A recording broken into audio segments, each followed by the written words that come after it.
On a tous des peurs, mais est-ce que vous vous rendez compte à quel point elles vous bloquent? J'ai toujours eu un vertige énorme. Rien que de voir quelqu'un s'approcher du vide, ça me mettait un nœud au ventre, et ça depuis tout petit. Pendant les sorties scolaires, je stressais même de voir les copains passer leur casquette juste au-dessus du vide. Bref, le vide me tétanisait. J'ai également toujours considéré que les personnes qui faisaient du saut à l'élastique étaient complètement tarées. Ça m'a donc longtemps bloqué, longtemps questionné, et un jour je me suis décidé, je me suis pas laissé le choix, et je me suis réservé un saut à l'élastique.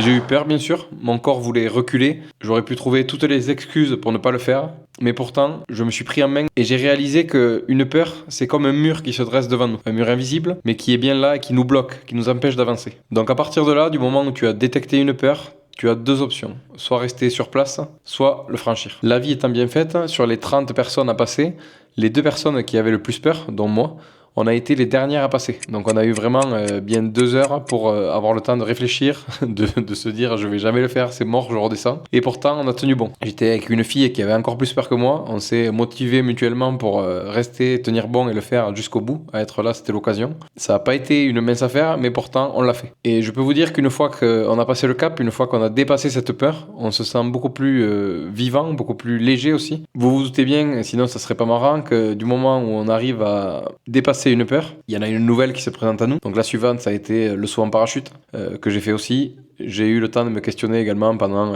le vol, au moment du décollage, où c'est que je voyais le sol s'éloigner de plus en plus.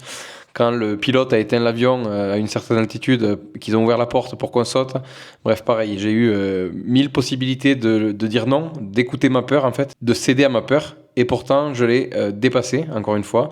Et j'ai sauté en parachute. Ça a été pareil, une libération incroyable, une expérience incroyable que je vous invite à faire. La prochaine étape pour moi, là où ma raison me dit c'est mort, tu feras jamais ça, donc je détecte bien qu'il y a une peur derrière, et c'est donc le prochain objectif que j'ai, c'est de marcher sur une ligne en altitude, où c'est qu'on est accroché avec un mousqueton bien sûr, mais où il faut marcher en équilibre comme un funambule sur une sangle tendue. Et la vie étant toujours bien faite, comme par hasard, la dernière fois j'ai un pote qui me dit ah mais tu sais pas quoi, maintenant j'ai rencontré un groupe de personnes qui fait ça tous les week-ends, donc tu peux venir quand tu veux. Donc voilà, tout ça pour vous dire qu'il n'y a pas 50 options, il n'y a pas de solution miracle. Le meilleur moyen de dépasser une peur, c'est de s'y confronter. Vous pourrez tourner le problème autant que vous voulez, vous pouvez repousser autant que vous voulez, personne ne le fera à votre place. Et il n'y a pas de solution miracle, je vous le rappelle. Il faut se mettre au pied du mur et le franchir. C'est la seule option.